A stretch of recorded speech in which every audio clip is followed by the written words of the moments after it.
Dictation शुरू होगी 3 second बाद। अभिलेख से यह प्रकट होता है जैसा कि आवेदक द्वारा स्वीकार किया गया है कि वह मामले में उपस्थित हुआ था और उसने वकालतनामा तथा लिखित कथन फाइल किया था। उसने लिखित कथन फाइल करने के पश्चात मामले की प्रगति के बारे में सतर्कता नहीं बरती। इस आवेदन में उपलब्ध प्रतिरक्षा आधारों को विरोधी पक्षकार संख्या 2 द्वारा मोटर यान अधिनियम की धारा 170 के अधीन फाइल किए गए अपने आवेदन C-22 में प्रयुक्त किया है, जिसे तारीख 18 नवंबर 2015 को मंजूर किया गया था।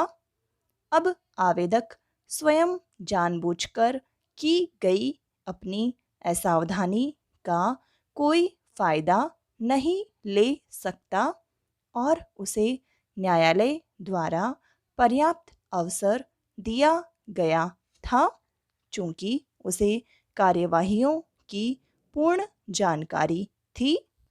इसलिए तारीख 14 मार्च 2016 के निर्णय को अपास्त करने के लिए कोई पर्याप्त आधार नहीं है।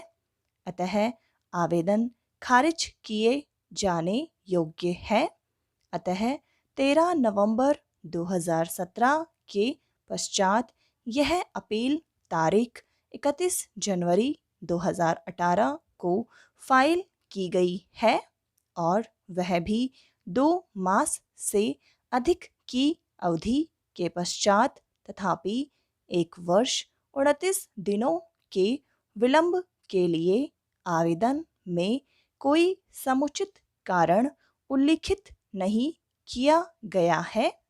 अपीलार्थी ने अपील फाइल करने के समय अवधि गुजरने के पश्चात अर्थात 11 मास के पश्चात सिविल प्रक्रिया संहिता के आदेश 9 नियम 13 के अधीन एक आवेदन फाइल किया था।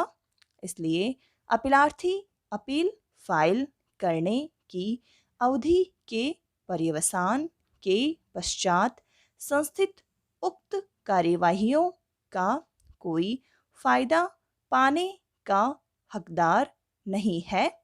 विशेषतया वर्तमान मामले के तथ्यों और परिस्थितियों में वर्तमान मामले में अपीलार्थी उपस्थित हुआ था और उसने अपना लिखित कथन फाइल किया था और इसके पश्चात वह जानबूझकर कार्यवाहियों में हाजिर नहीं हुआ।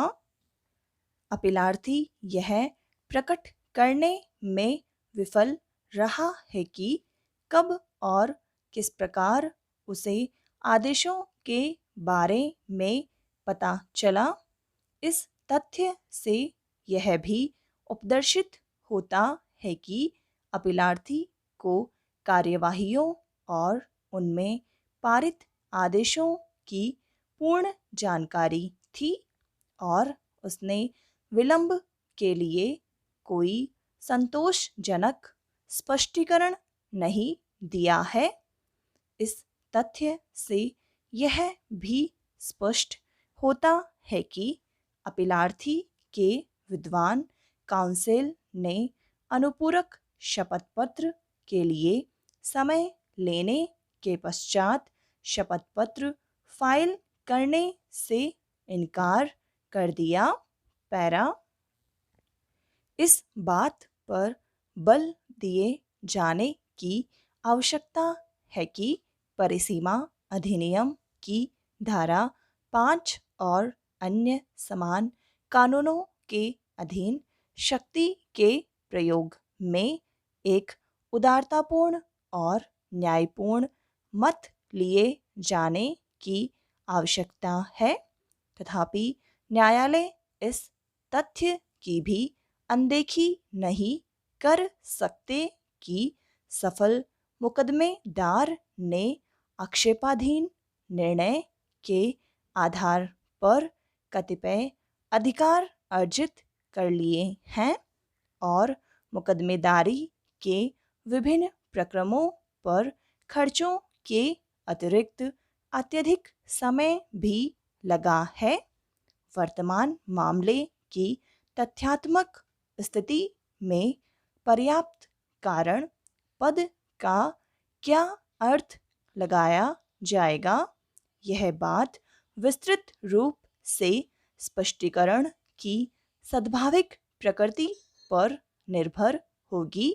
यदि न्यायालय यह पाता है कि आवेदक की ओर से कोई असावधानी नहीं बरती गई है और विलंब के लिए उपदर्शित कारण में कोई सद्भाविक कमी नहीं है, तब यह विलंब को माफ कर सकता है।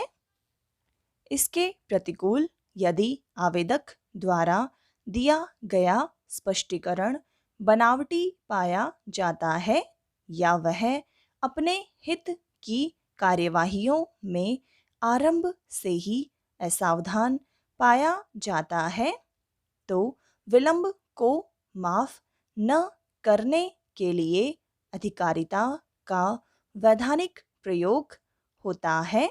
समाप्त।